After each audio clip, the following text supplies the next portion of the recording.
নেংটি দূর এবার কলে পড়েছে। এই দেখুন ভিডিওটা।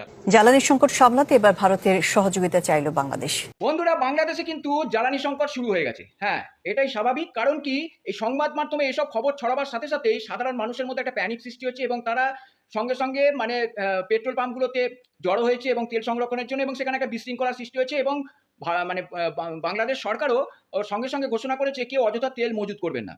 তো এই রকম পরিস্থিতিতে ভারতেরই পায়ে ধরতে হলো বাংলাদেশকে। অবশ্যই বাংলাদেশের যারা এতদিন ভারত বিরোধী এবং ভারতের পণ্য বিরোধী আন্দোলন করছিলেন, তাদের এখন কোথায় দেখা যাচ্ছে না রাস্তায়, এবং তারাও কিছু বলছে না, সব চুপচাপ হয়ে গেছে। কারণ ভারত ছাড়া চলবে না।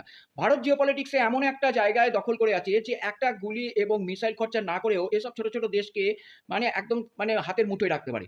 তো বাংলাদেশ, তোমরা জেনে রাখো, ভারত তোমাদের সত্যি বাপ। আসলে পাকিস্তান পাকিস্তান কেউ বাপ নয়। পাকিস্তানেও পাকিস্তানে নিম্ন মধ্যবিত্ত মানুষের অন্যতম গুরুত্বপূর্ণ পেশা হয়ে উঠেছে ভিক্ষাবৃত্তি। এবং আমেরিকা তো মুখ ফিরিয়ে নিয়েছে। কারণ এই ভোটের পরে বিএনপি সরকার আসার পরেই কিন্তু পুরো মুখ ফিরিয়ে নিয়েছে আমেরিকা। তো তোমাদের কোথাও না, চীন থেকে তেল নিতে গেলে অনেক খরচা। চীন থেকে যদি তেল আনতে যাও, বাংলাদেশ একমাত্র ভারত থেকে পাইপলাইনের মাধ্যমে তেল নিলে অনেক কম খরচা পড়ে, এবং সেটাই কিন্তু ভারত তোমাদের দেবে, সে দিয়ে কোনো চিন্তা নেই। কিন্তু তোমরা যতটা বড় বড় কথা বলো, সেই বড় বড় কথা তোমাদের ধোপে টেকে না। তোমরা একদম মুখে একদম মানে গোবর লেপে দিয়েছে দেয় ভারত সবসময় সব ব্যাপারে।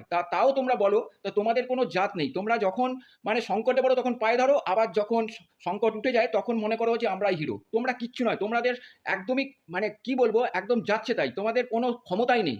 তোমরা ছোট দেশ, ছোটোর মতো থাকো আর ভারতের অনুগত হয়ে থাকো, ঠিক আছে? তাহলেই তোমাদের লাভ হবে। নালে তোমাদের অর্থনীতি ভেঙে পড়বে। কারণ কি, এই তেল সংকট যদি বেশি হয়, ভারত যদি তেল না দেয়, তোমাদের দেশ একদম শেষ হয়ে যাবে। তোমাদের অর্থনীতি ভেঙে পড়বে, একদম শেষ হয়ে যাবে।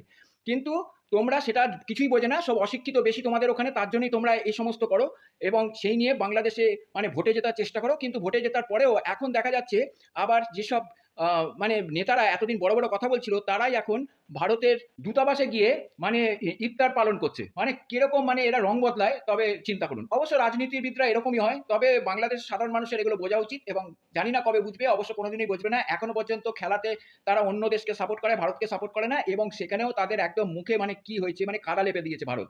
তো আর কি বলবো, আর কিছু বলার নেই তোমাদের। ভদ্র ভাষায় এটুকুই বললাম, খারাপ ভাষায় বললাম না, ভদ্র ভাষায় এটুকুই বললাম, তোমরা একদম নেংটি ইঁদুর, ঠিক আছে? একদম নেংটি ইঁদুর। তোমরা বাঘ নয়, বাঘের চিহ্নটা তুলে দাও। তোমরা একদম নেংটি ইঁদুর, আর ভারত হচ্ছে অরিজিনাল সিংহ, ঠিক আছে?